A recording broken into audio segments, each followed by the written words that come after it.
కొండలు, సింహాచలం కొండలు, మరియు కైలాసగిరి కొండల మధ్యలో ఉంది.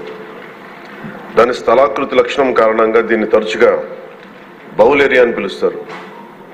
ఈ కొండల కారణంగా శీతాకాలంలో ఉష్ణోగ్రతలు తక్కువగా ఉండటం వల్ల పరిశ్రమల నుండి ఉత్పన్నమయ్యే వాయు కాలుష్య కారకాలు వాతావరణంలో వ్యాపించకుండా భూమి ఉపరితలం మీదనే ఉండిపోతున్నాయి. గత కొన్ని దశాబ్దాలుగా విశాఖపట్నం గణనీయమైన పారిశ్రామిక అభివృద్ధిని చవిచూస్తుంది. ఇది పర్యావరణం మరియు కాలుష్య సమస్యలకు దారితీస్తుంది.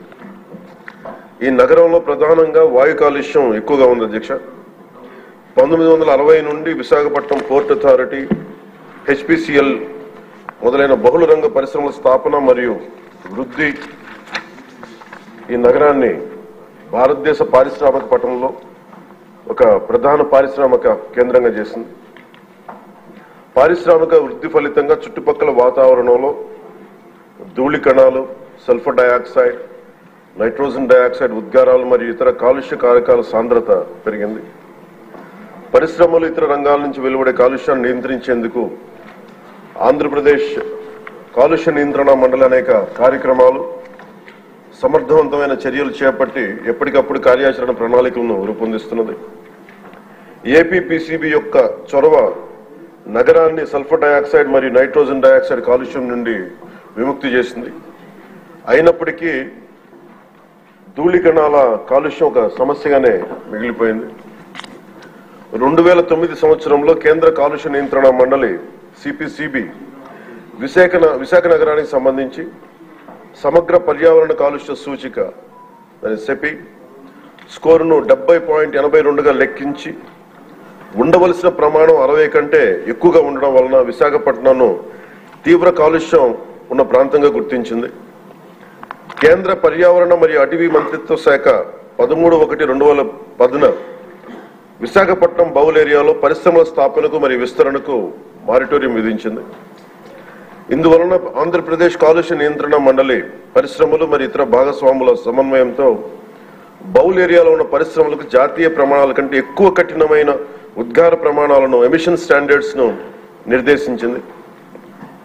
ఉదాహరణకు పార్టికులేట్ మ్యాటర్ PM10 యొక్క గాఢత అంటే మిల్లీగ్రామ్ పర్ మెట్రిక్ క్యూబ్ దాదాపు 50 మిల్లీగ్రామ్ పర్ మెట్రిక్ క్యూబ్ గా జాతీయ ప్రమాణం 150 మిల్లీగ్రామ్ పర్ మెట్రిక్ క్యూబ్ కంటే గాను SO2 లెవెల్ 5 mg జాతీయ ప్రమాణం 25 mg కంటే నిర్దేశించడం అయింది. ఈ కఠినమైన నిబంధనల కారణంగా పరిశ్రమలు కాలుష్య నియంత్రణ వ్యవస్థను అప్గ్రేడ్ చేశాయి మరియు గ్రీన్ విశాఖ కార్యక్రమం కింద విస్తారమైన గ్రీన్ బెల్ట్ ని అభివృద్ధి చేశాయి. ఈ చర్యల వలన సెపీ స్కోర్ 2013 నాటికి 70.82 నుండి 52.31కి తగ్గింది. 2013లో ministry of environment, forest and climate change comprehensive environment pollution index score నగరానికి సంబంధించి 60 కంటే తక్కువగా ఉండడం వలన పరిశ్రమల విస్తరణపై ఉన్న మారిటోరియం ఎత్తివేసింది. కాలుష్యాన్ని నియంత్రించడంలో గణనీయమైన విజయం సాధించినప్పటికీ విశాఖపట్నంలో పరిశ్రమల విస్తరణ కార్యక్రమాల వలన మరియు సంబంధించిన ధూళితో కూడిన సరుకు రవాణా, కార్గో రవాణా మొదలైన తదనంతర కార్యకలాపాలు వాయు కాలుష్యం పెరగడానికి కారణమైనాయి. నగరంలో పార్టికులేట్ మ్యాటర్ అంటే ముఖ్యంగా కణ కాలుష్యం, దుమ్ము, ధూళి, మసి, పొగ ఈ లెవెల్స్ జాతీయ ప్రమాణాలు 60 మిల్లీగ్రాములకు మించినందున వాయు నాణ్యత మెరుగుదల అవసరమని ఆంధ్రప్రదేశ్లోని మరో 12 నగరాలతో పాటు విశాఖపట్నంను నాన్ అటైన్మెంట్ సిటీలుగా సిపిసిబి గుర్తించింది. సిపిసిబి జీవీఎంసీ, జిల్లా పరిపాలన, రవాణా శాఖ, పరిశ్రమలు, పౌర సరఫరాల శాఖ వంటి సంబంధిత భాగస్వామ్య శాఖల సమన్వయంతో APPCB national clean air programme కింద నగరంలో వాయు కాలుష్య స్థాయిలను తగ్గించడానికి కార్యాచరణ ప్రణాళికను రూపొందించింది.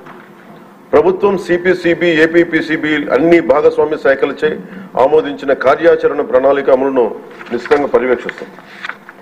పరిశ్రమల నుంచి వెలువడే వాయు కాలుష్య ఉద్గారాలు, పరిశ్రమల కార్యకలాపాలు, పట్టణ అవసరాలకు సంబంధించిన సరుకు రవాణా నుంచి వెలువడే ఉద్గారాలను నియంత్రించేందుకు ఏపీపీసీబీ పలు చర్యలను చేపట్టింది అధ్యక్ష. అంతేకాకుండా పరిశ్రమల ఉత్పత్తి చేసే వ్యర్థ జలాలను శుద్ధి చేయడానికి తగిన సామర్థ్యం కలిగిన ఎఫ్లూయెంట్ ట్రీట్మెంట్ ప్లాంట్లను ఏర్పాటు చేయడానికి ఏపీపీసీబీ పరిశ్రమలను నిశితంగా పర్యవేక్షిస్తున్నది. విశాఖపట్నం నగరంలో ఉత్పత్తి అయ్యే మురుగునీటిని జీవీఎంసీ నిర్మించిన 5 మేజర్ సువేజ్ ట్రీట్మెంట్ ప్లాంట్స్ ని 13 మినీ ఎస్టీపీలను మళ్లించడంతో పాటు నిర్దేశిత ప్రమాణాలకు అనుగుణంగా ఎస్టీపీ అవుట్లెట్ వద్ద కాలుష్య స్థాయిని పర్యవేక్షించడం ద్వారా నీటి కాలుష్యానికి అవకాశం లేకుండా వీలు కల్పిస్తా ఉంది. జీవీఎంసీలో ఉత్పత్తి అయ్యే మున్సిపల్ ఘన వ్యర్థాలను వేస్ట్ ఎనర్జీ ప్లాంట్ శుద్ధి చేసి 15 మెగావాట్ల విద్యుత్తును ఉత్పత్తి చేస్తున్నారు అధ్యక్ష. దీనిని కాపులుప్పాడలో జిందాల్ అర్బన్ వేస్ట్ మేనేజ్మెంట్ ఏర్పాటు చేసింది. ఇది బహిరంగ ఘన వ్యర్థాల దహనం మరియు మున్సిపల్ సాలిడ్ వేస్ట్ డిస్పోజల్ సమస్యను తొలగించింది.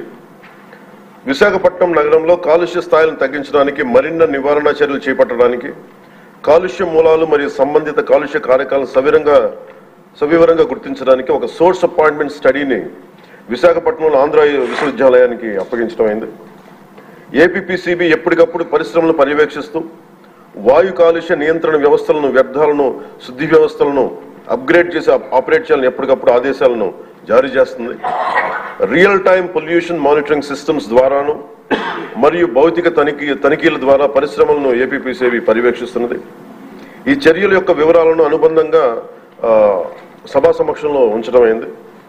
పరిశ్రమల పర్యావరణ ఆడిట్ వ్యవస్థను కూడా ప్రభుత్వం ఏర్పాటు చేయనుంది. పరిశ్రమల్లో పర్యావరణ ఆడిట్ నిర్వహించడానికి భారత ప్రభుత్వం పర్యావరణ మరియు అటవీ మంత్రిత్వ శాఖ 2024 జనవరి 29న ఒక ముసాయిదా నోటిఫికేషన్ జారీ చేసింది. పర్యావరణ సుస్థిరత మరియు పరిశ్రమల వృద్ధికి నిబద్ధతలో భాగంగా పర్యావరణ చట్టాన్ని పాటించేలా చూడటానికి మరియు మెరుగుదల అంశాలను గుర్తించడానికి ఏపీపీసీబీ పరిశ్రమల్లో క్రమం తప్పకుండా పర్యావరణ ఆడిట్ నిర్వహిస్తున్నది. పరిశుభ్రమైన పర్యావరణ లక్ష్య సాధన కోసం ప్రజలతో సహా సంబంధిత భాగస్వాములందరినీ చైతన్యవంతం చేయడానికి ఆంధ్రప్రదేశ్ పొల్యూషన్ కంట్రోల్ బోర్డు మరియు ప్రభుత్వం చిత్తశుద్ధితో కృషి చేస్తున్నాయి. స్వచ్ఛమైన గాలి, స్వచ్ఛమైన నీరు, భవిష్యత్ తరాల శ్రేయస్సు కోసం సురక్షిత పర్యావరణ పద్ధతులతో రాష్ట్రాభివృద్ధి కట్టుబడి ఉన్నాం.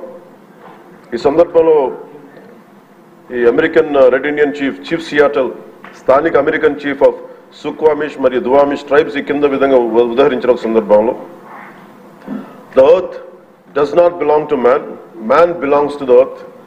We don't inherit the earth, but we borrow it from our children. ఆయన మాటలు సమస్త జీవరాశుల పరస్పర అనుసంధానాన్ని, భావితరాల కోసం ప్రకృతి ప్రపంచాన్ని గౌరవించడం, పరిరక్షించడం యొక్క ప్రాముఖ్యత నొక్కి చెప్తున్నాను. Thank you. చాలా ఇంపార్టెంట్ క్వశ్చన్ అండి. మినిస్టర్ గారు కూడా చాలా వివరంగా చెప్పడం జరిగింది.